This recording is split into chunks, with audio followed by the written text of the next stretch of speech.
good અમે હવે વિહાવાડા આવી ગયા અમે હવે વિહાવાડા આવ્યા છે અહીંયા અને મૂળ મંદિર કહેવાય છે અહીંયા મંદિર છે અહીંયા શંકર ભગવાનનું મંદિર છે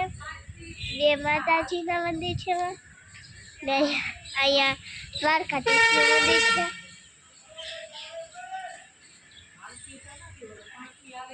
અહીંયા દ્વારકાધીશનું મંદિર છે આપણે જઈએ અહીંયા પોઠીઓ છે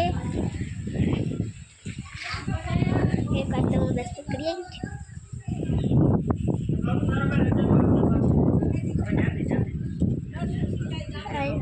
છે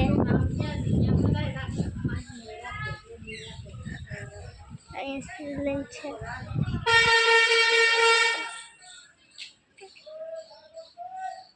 ગમે હોય ને આમ મંદિર માં બહાર ઉતાર લેવાનું હોય